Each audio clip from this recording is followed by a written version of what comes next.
Gloria a Dios. Hermano, les saludo en nombre del Señor. ¿Cómo están?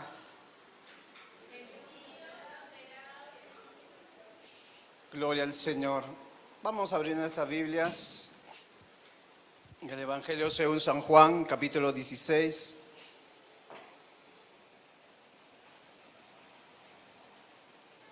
Evangelio según San Juan, capítulo 16, versículo del 4 al 7 dice: Mas os he dicho estas cosas para que cuando llegue la hora os acordéis de que ya os lo había dicho. Esto no os lo dije al principio porque yo estaba con vosotros. Pero ahora voy al que me envió y ninguno de vosotros me pregunta: ¿a dónde vas? Antes, porque os he dicho estas cosas, tristeza ha llenado vuestro corazón. Pero yo os digo la verdad, os conviene que yo me vaya, porque si no me fuera, el Consolador no vendría a vosotros, mas si me fuere, os lo enviaré.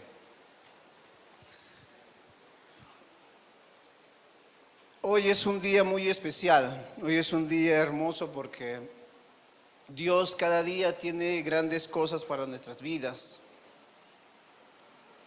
Y ustedes que han venido en el primer servicio, Dios tiene algo especial para ustedes. Puede resultar para muchos como algo repetitivo, ¿no? Dios te va a bendecir, Dios quiere hacer algo. Pero la palabra de Dios siempre se va a cumplir. La palabra de Dios siempre se va a cumplir. Y el Señor Jesús antes había estado diciendo a sus discípulos, le había estado hablando muchas cosas, de las cosas que iban a venir en el futuro. Ya habían pasado cerca de 3 años de haber estado con los discípulos, viviendo con ellos, comiendo con ellos, andando con ellos. Ahora comienza ya la etapa final. Y el Señor Jesús comienza lavando los pies de los discípulos. Les comienza a anunciar de que ya muy pronto Él iba a partir, los iba a dejar. También les anuncia de que uno de ellos lo iba a entregar, anuncia la traición de Judas. Pero también les anuncia que uno de sus discípulos, Pedro, lo iba a negar. Pero también les hablaba de que si iba a partir es porque se va a ir a la casa del Padre a preparar un lugar para que ellos también pudieran participar de eso. Es en medio de todos esos acontecimientos donde el Señor Jesús les habla y les dice en el versículo 4: ya les he dicho muchas cosas para que cuando llegue la hora en el cual Él iba a padecer, la hora en el cual Él iba a pasar por una situación que los discípulos en ese momento no iban a entender. Muchos iban a hacer, su fe iba a faltar, otros iban a escapar, otros van a huir. Pero el Señor Jesús ya le estaba advirtiendo, ya le estaba diciendo: va a llegar el tiempo, va a llegar la hora donde su fe iba a ser probada. Y yo no lo dije al principio, dice el Señor Jesús. No lo dije cuando empecé el ministerio, lo estoy diciendo ahora.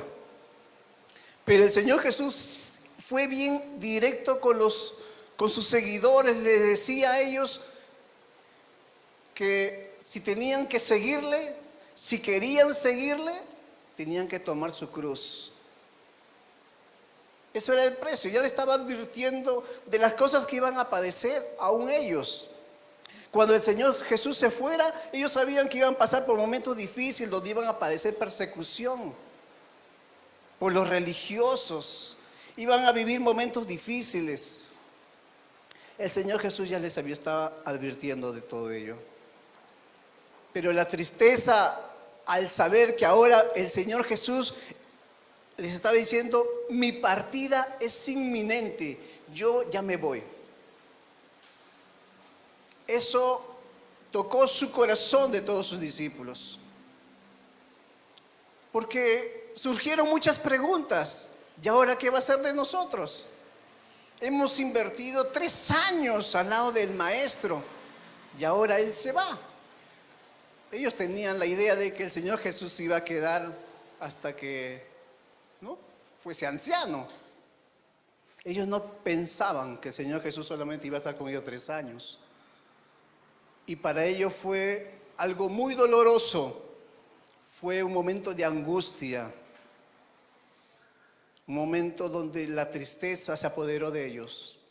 Porque ellos no podían imaginarse cómo sería la vida de ellos ahora, cuando el Señor Jesús no estuviera presente.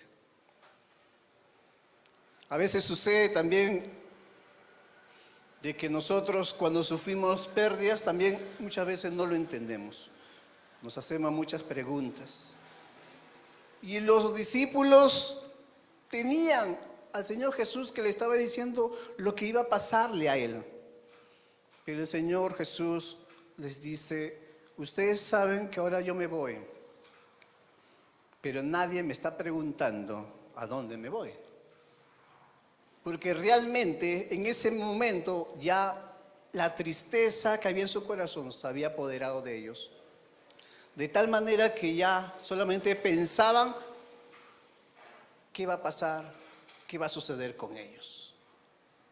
Pero el Señor Jesús, que es tan bueno y generoso, Él al ver la tristeza en sus corazones, la angustia en ellos, es lo que ellos le va a decir en el versículo 7. Pero yo os digo la verdad, os conviene que yo me vaya. ¿Se pueden ustedes imaginar lo que el Señor Jesús está diciendo? El Señor Jesús está diciendo, mira, es beneficioso para ustedes que yo ya no esté. Cuando un ser querido puede estar en un hospital con una enfermedad, sufriendo, muchos dirían, es mejor que la muerte venga y lo lleve. ¿Para qué? Para que no sufra. Entonces le conviene a esa persona, por causa de ese sufrimiento, que sea recogido. Le conviene. Pero cuando una persona que nosotros podamos amar está cerca de la muerte, nosotros jamás vamos a pensar que es para nuestro beneficio su muerte. Jamás. Pero el Señor Jesús estaba diciendo algo que ellos no podían entender en ese momento. ¿Cómo que su muerte nos va a beneficiar a nosotros? ¿Cómo que su muerte nos va a ser de bendición? ¿Cómo es posible todo eso? Ellos, si hubieran sabido lo que iba a padecer el Señor Jesús más adelante, posiblemente hubiera hecho que ellos realmente se llenen de mucha incredulidad y de cosas en su corazón, de tal manera que su fe hubiera sido una fe que no hubiera recibido la bendición de Dios. Porque ellos pudieron haber dicho, Señor, si nos conviene que tú realmente te vayas. ¿Qué significa eso? Nos conviene verte a ti arrestado, nos conviene verte a ti llevado como un prisionero, como un criminal a una cruz, y que en esa cruz sea crucificado al lado de 2 malhechores. ¿Eso nos conviene? ¿De que tú seas sepultado en una tumba fría? ¿Eso nos conviene? Eso es lo que pudo haber surgido en el corazón de tus discípulos si hubieran sabido lo que le iba a pasar al Señor. Pero ellos no sabían claramente lo que le iba a suceder. Todo ese sufrimiento que iba a pasar, el ser burlado, el ser clavado, el ser castigado.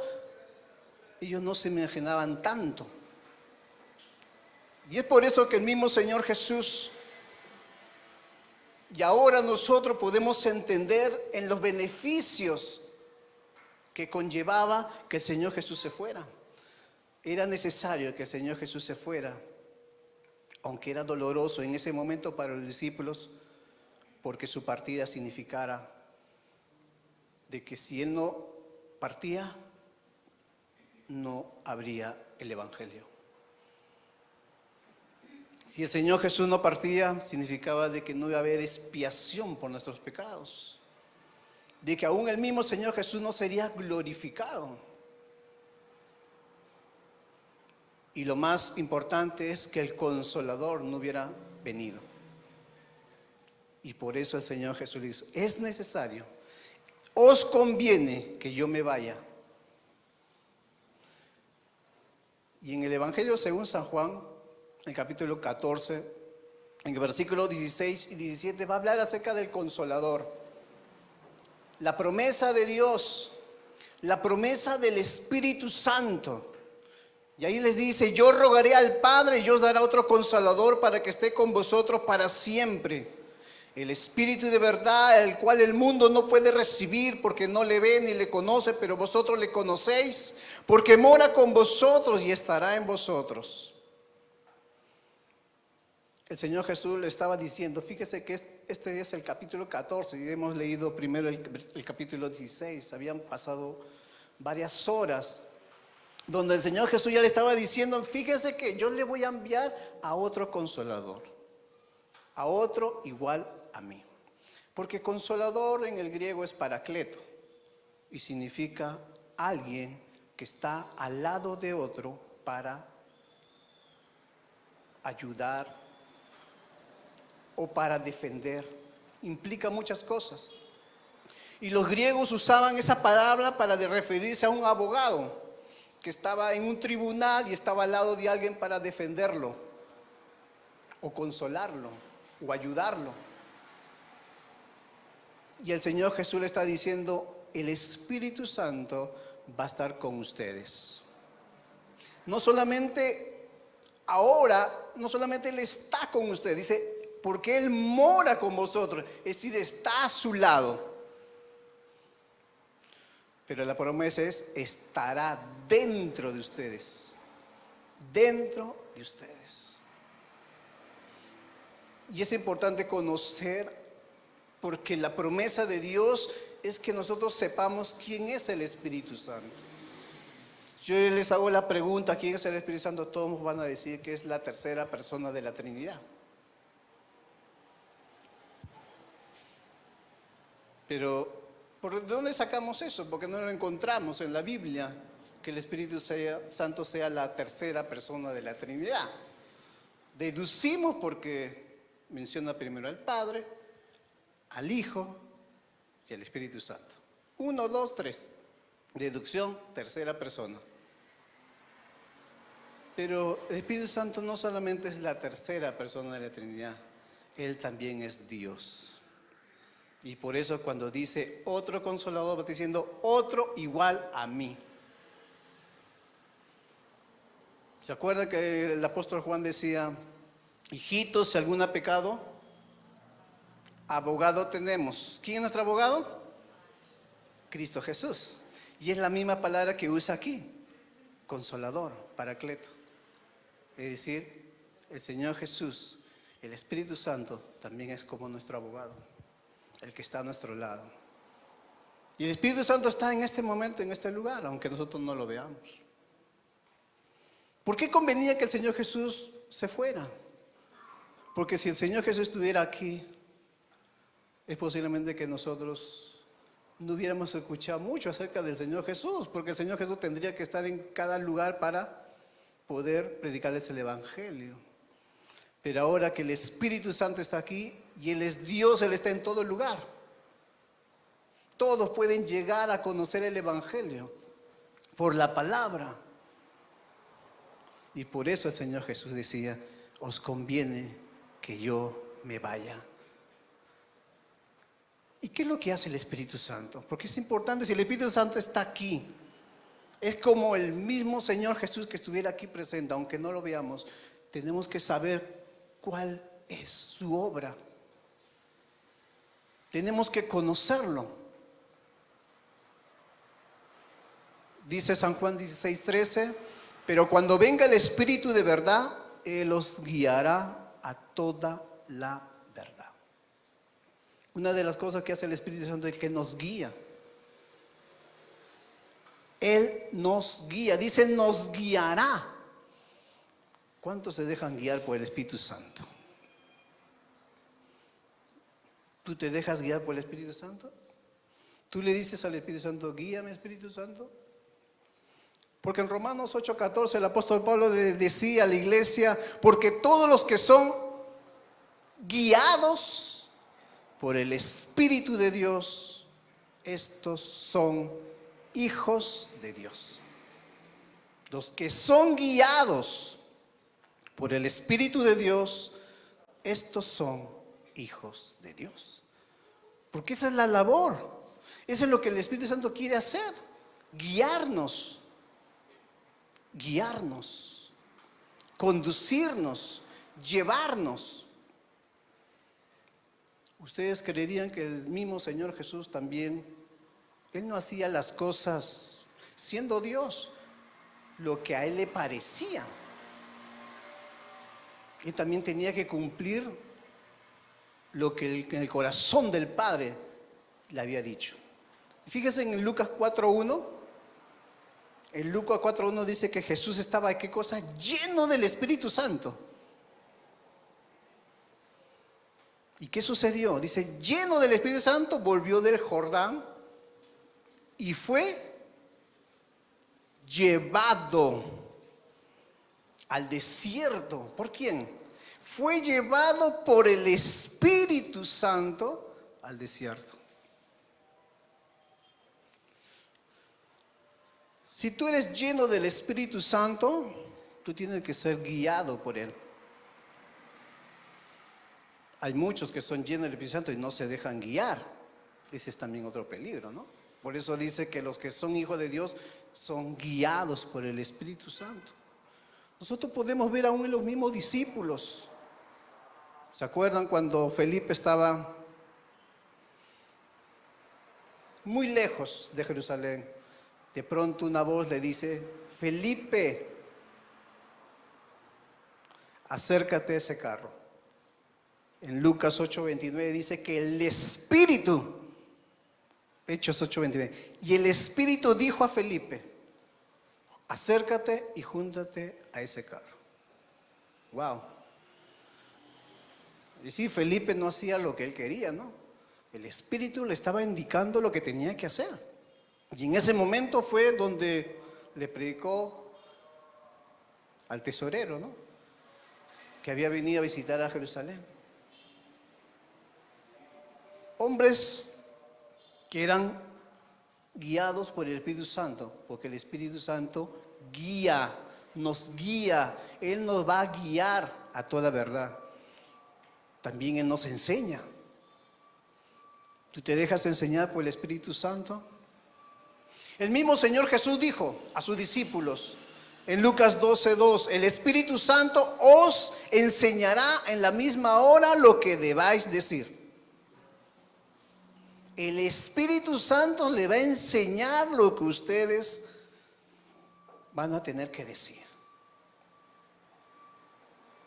Y en el pasaje que hemos leído habla de que el Consolador, el Espíritu Santo, en San Juan 14:26, a quien el Padre enviará en mi nombre, Él os enseñará algunas cosas, no, todas las cosas.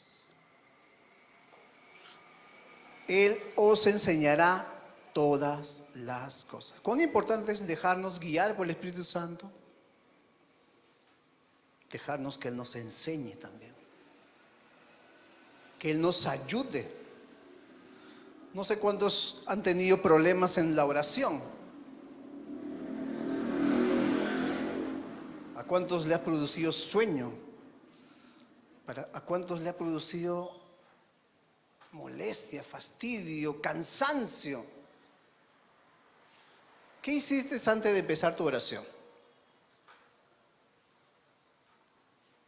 Posiblemente muchos dijeron, tengo que orar, ya, empezó el tiempo de oración, voy a orar. Yo me puedo imaginar, es una imaginación mía, que el Espíritu Santo está al costado tuyo y dice, ¿y cuándo me vas a pedir que yo te ayude? Porque en Romanos 8, 26 y 27 dice, y de igual manera el Espíritu nos ayuda en nuestra debilidad. Pues ¿qué hemos de pedir como conviene? No lo sabemos, pero el Espíritu mismo intercede por nosotros con gemidos indecibles. Él intercede por nosotros. Él nos ayuda aún en la misma oración. Porque la oración también es como una guerra espiritual. Es importante que nosotros nos dejemos guiar para que el Espíritu Santo aún nos ayude en ese tiempo de oración y que no solamente sea una oración nuestra, o muchas veces puede ser egoísta, sino en ese momento el Espíritu Santo nos va a mostrar por las cosas que tengamos o las personas que tengamos que orar. Pero también el Espíritu Santo nos da poder para servir a Dios. Porque estoy seguro que nadie aquí hace las cosas porque, bueno, yo ya sé, bueno, yo ya conozco eso, así que yo no necesito que nadie me ayude. Pero el mismo profeta Zacarías decía que no es con ejército, no es con fuerza, y se refiere a la fuerza humana, sino con mi espíritu. Zacarías 4:6. Es con mi espíritu, con mi espíritu. Necesitamos ese poder, porque nosotros dentro hay una lucha. Como decía el apóstol Pablo, quiero hacer algo, pero no lo puedo hacer.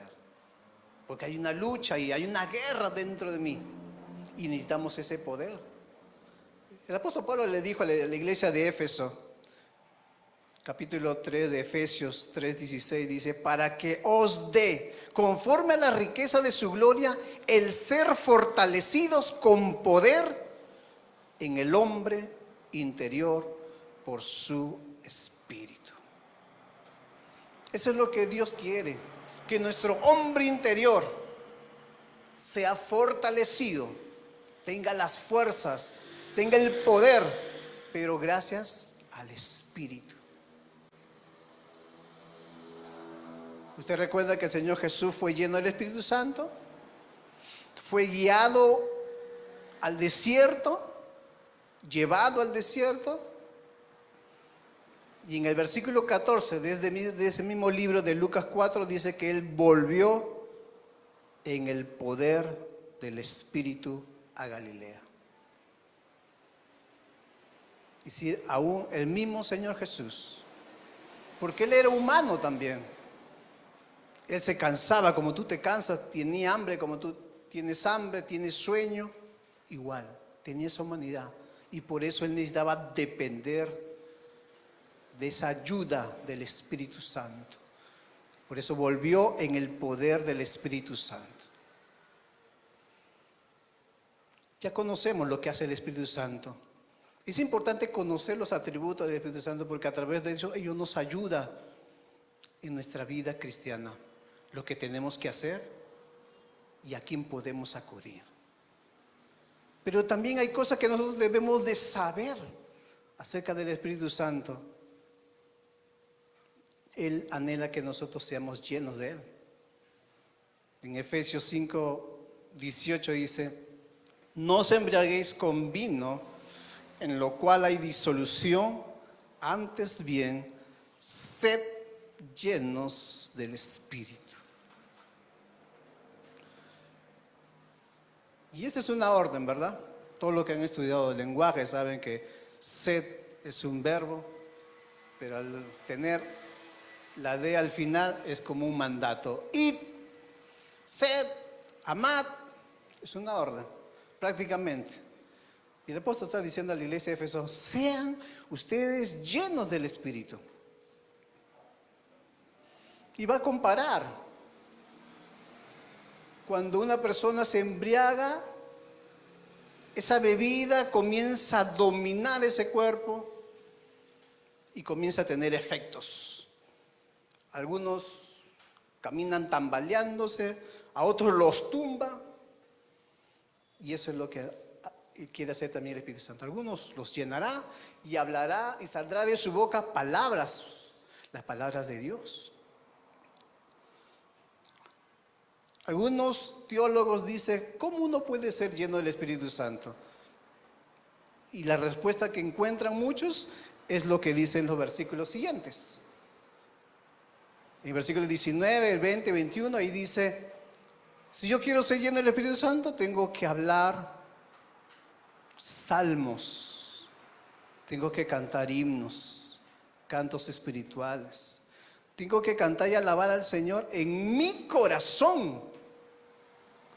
Versículo 20 dice, tengo que ser agradecido, dice, dando siempre gracias por todo al Dios y Padre en el nombre del Señor Jesucristo.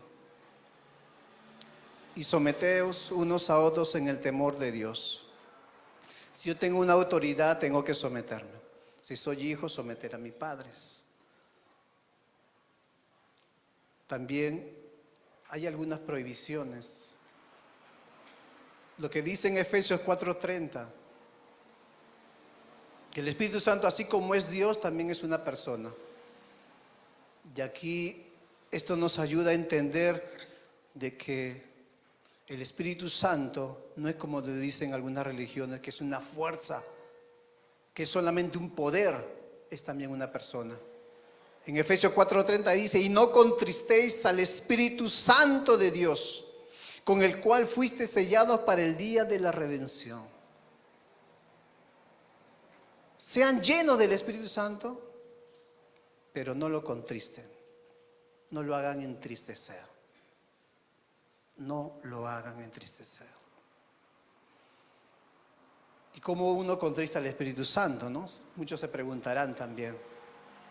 Y aquí el apóstol Pablo, en los versículos anteriores y posteriores, da algunas cosas de lo que puede también contristar al Espíritu Santo.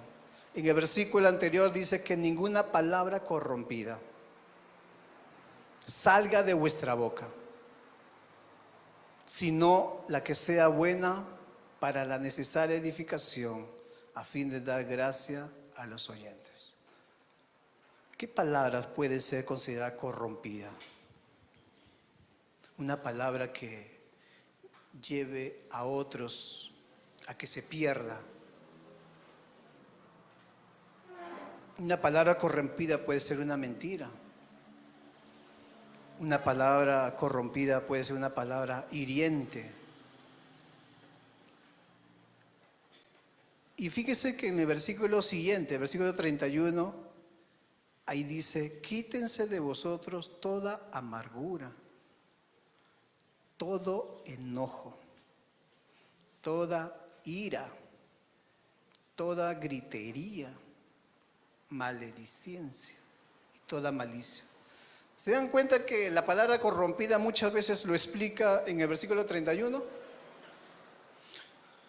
Porque uno no se amarga, uno no se llena de amargura sin haber dicho palabras duras, palabras hirientes. Un corazón amargado siempre va a hablar palabras que hieren. Una persona enojada también va a decir palabras que ofenden. Una persona con ira también va a salir de su boca palabras que realmente a la otra persona que oiga realmente la puede destruir. Aún la gritería, ¿no? Ahí habla de usar las mismas palabras. Y la maledicencia, los insultos, las palabras hirientes, las burlas. ¿Se dan cuenta que el mayor pecado muchas veces son las palabras que salen de nuestra boca?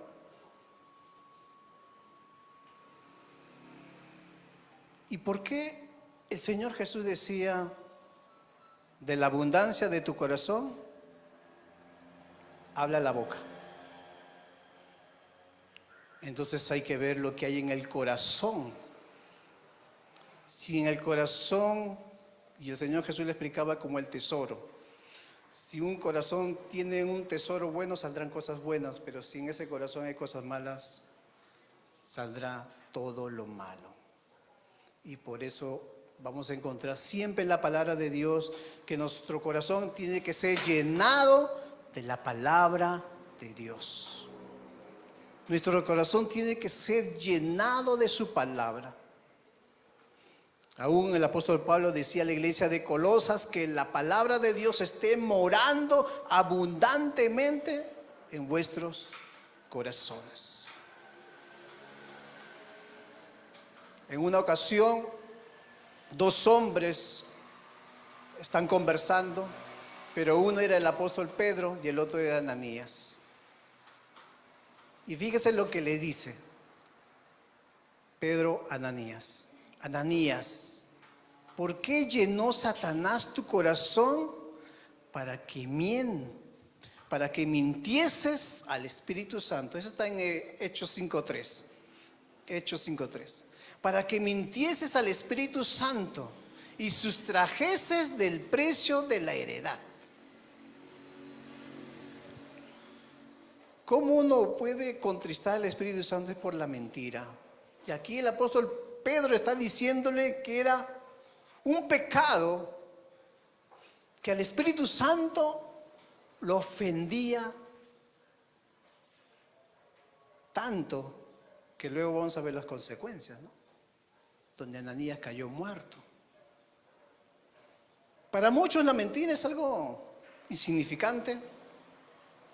Por eso le ponen nombre, ¿no? Una mentira blanca, una mentira ploma, una mentira roja, una mentira...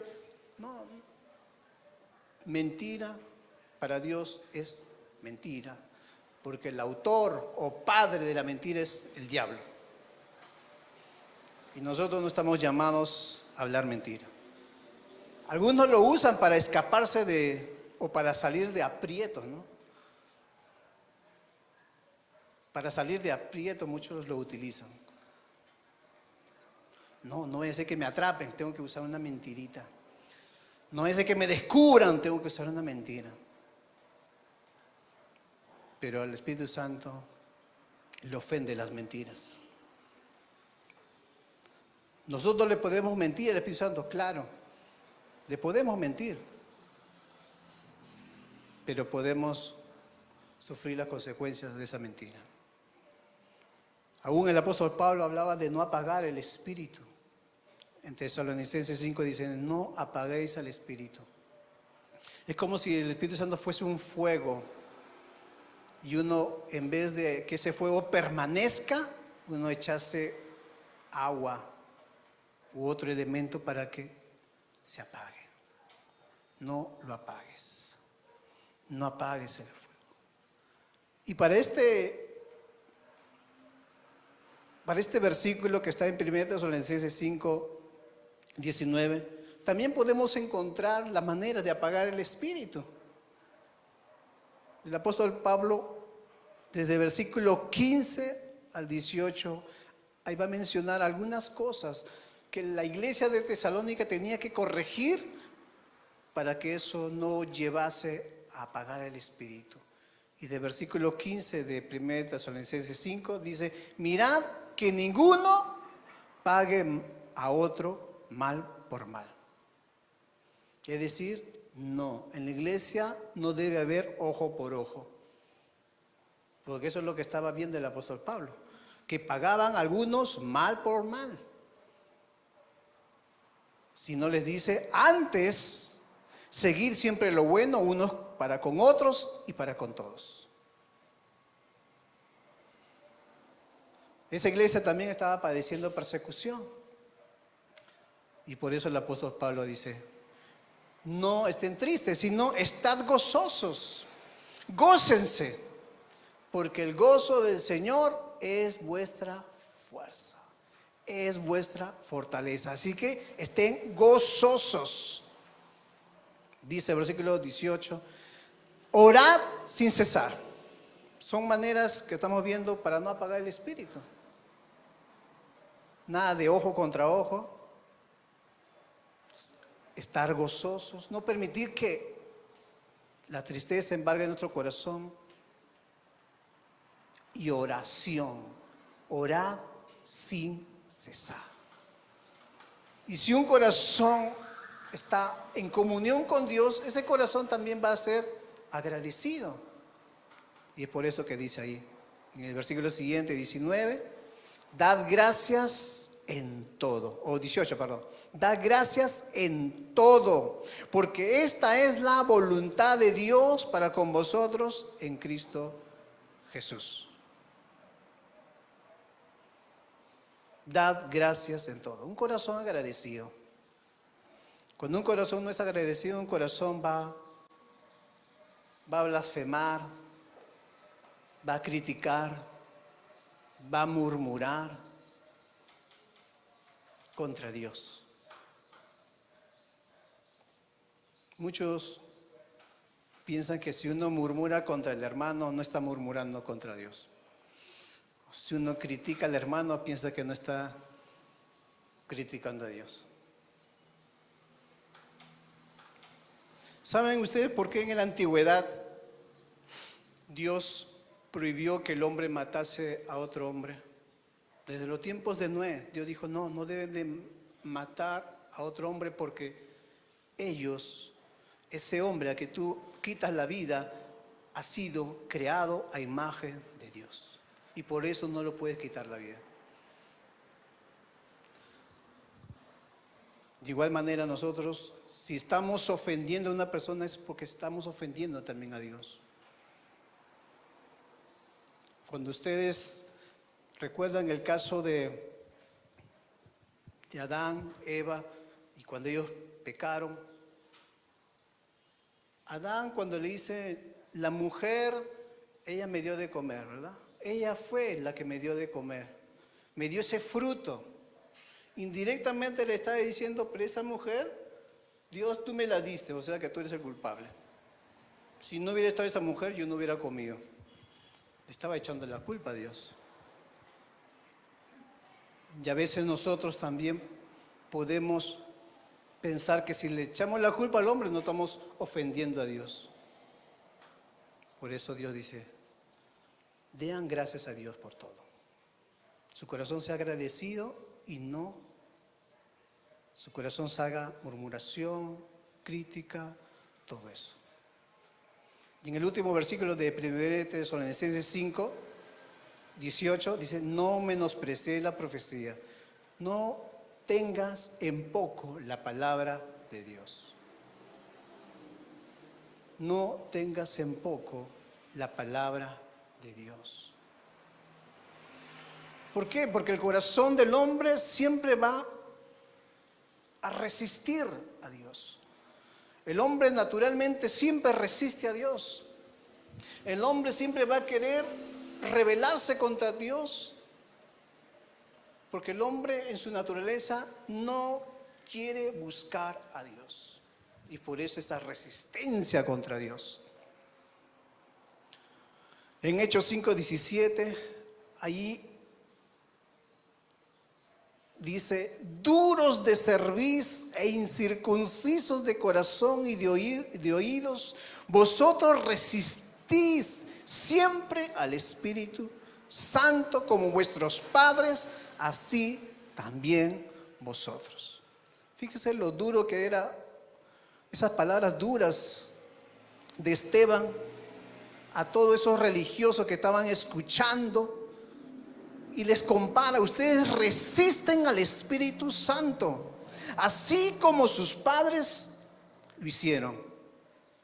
¿Y cuál fue la resistencia a que se estaba refiriendo? A toda esa rebeldía que el pueblo de Israel en el desierto se quejaban contra Dios. Ellos querían volverse a Egipto y aún a los líderes, a Moisés y Aarón, también los llevaron a que ellos se rebelaran contra Dios. Fíjese, ¿no?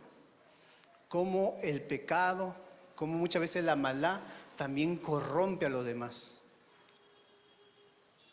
Esto sucedió cuando el pueblo de Israel estaba en medio del desierto, estaba clamando por agua. Señor, queremos agua. Y se van donde Moisés, danos agua y todo. Y Dios le va a decir a Moisés, Moisés, fácil, dile a esa peña que brote agua. Habla a la peña. ¿Y qué hizo Moisés? Moisés estaba molesto. Y les habló duramente al pueblo: ustedes son unos malagradecidos, son duros, son rebeldes. Así es que, ¡pum!, y con la vara reventó la peña y el agua salió. Pero Dios no le dijo que golpeara la peña, la roca. Dios le dijo: háblale.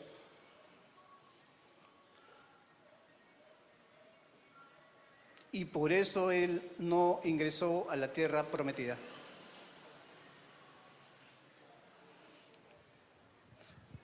Eran duros. Al Espíritu Santo se le puede resistir con la rebeldía. Moisés pensaba que había hecho la voluntad del Señor, pero no hizo conforme, y Dios le va a llamar la atención: por cuanto tú no me santificaste delante del pueblo,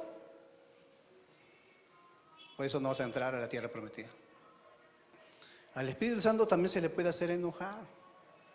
Al Espíritu Santo se le puede mentir, se le puede resistir, se puede hacerlo apagar, pero también se le puede hacer enojar. El pueblo de Israel eran expertos en eso. El profeta Isaías, en capítulo 63:10, dice: mas ellos fueron rebeldes. Hablando del pueblo de Israel, ellos eran rebeldes e hicieron enojar su Santo Espíritu. Y eso habla también de que el Espíritu Santo no es una fuerza, no es un poder, sino una persona a la cual tú le haces enojar. ¿Cómo haces enojar a una fuerza? A un poder. A una persona sí lo haces enojar porque tiene emociones. Pero también lo puedes hacer tentar al Espíritu. En Hechos 5:9, hablando del caso de Ananías y Zafira, Pedro le dijo a Zafira: ¿por qué conviniste en tentar al Espíritu del Señor? ¿Cuál era el pecado allí? ¿Cuál era el pecado allí? La mentira, ¿verdad? Y ellos pensaban que Dios nos iba a dar cuenta. Pero allí estaba en esa iglesia el Espíritu Santo. Y al Espíritu Santo no se le puede engañar. Pero ellos lo estaban tentando con la mentira. No se va a dar cuenta. No nos están viendo, nadie lo sabe. ¿Por qué conviniste en tentar al Espíritu del Señor? Es como si dijera: ¿por qué pensaste que no se iba a dar cuenta el Señor? Gloria a Dios. El Señor también, lo que hace el Espíritu Santo es que Él también va a convencer al mundo de pecado.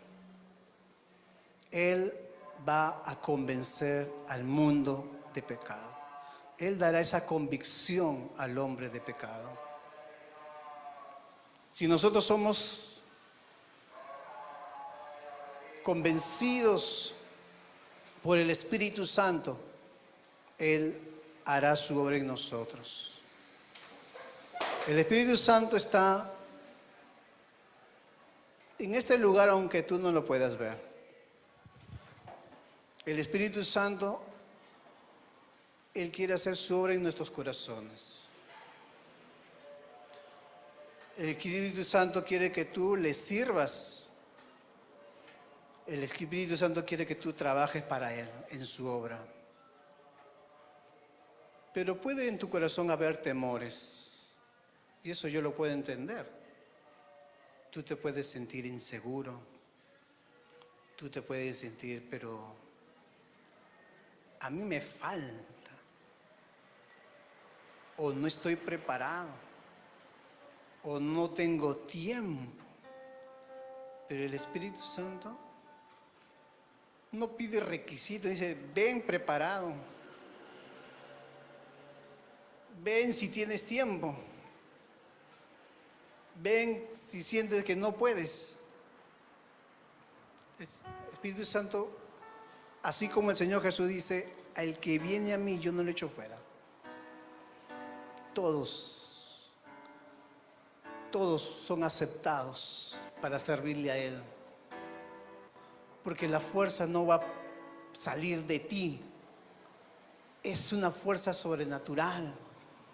Porque es el poder del Espíritu Santo el que va a hacer su obra. Porque la obra del Señor no ha terminado aquí.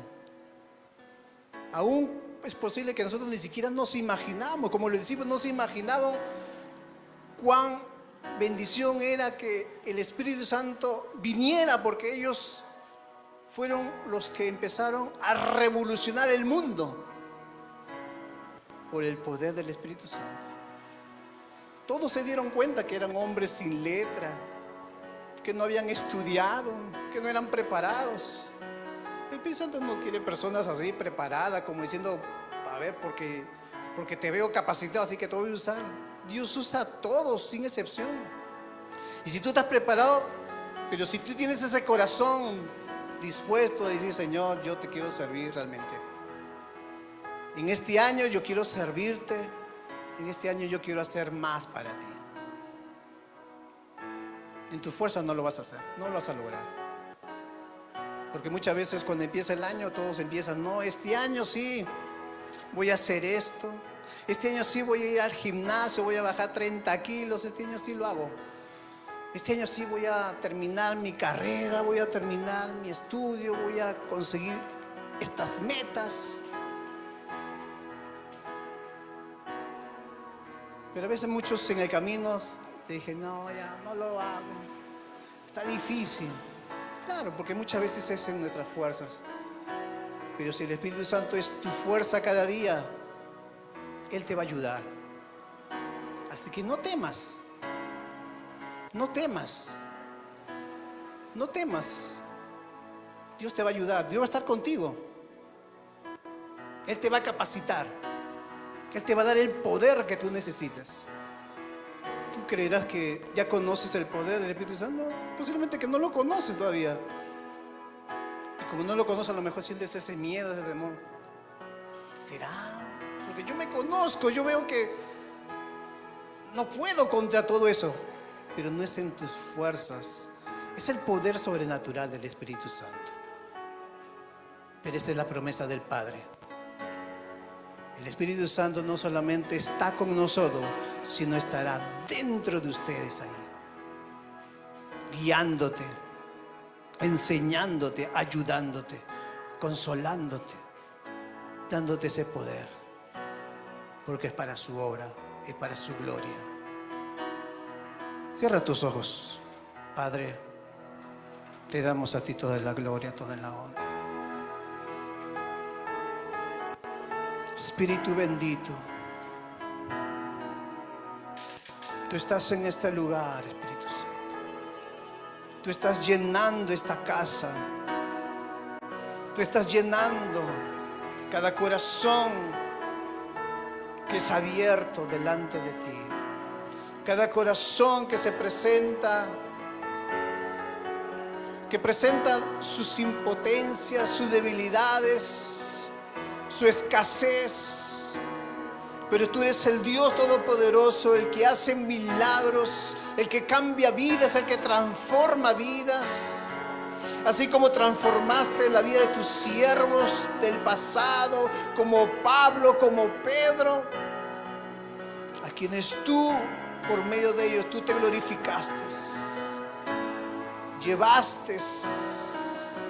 Los llevaste a los lugares donde ellos nunca se imaginaron.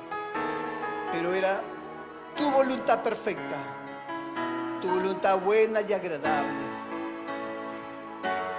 Haz tu obra, Padre bendito, en este lugar. Llévanos a donde tú nos quieres llevar. Guíanos a donde tú nos quieres guiar. Enséñanos lo que tenemos que hacer y danos ese corazón obediente y no rebelde. Haz tu obra poderosa. Haz tu obra poderosa, Espíritu Santo.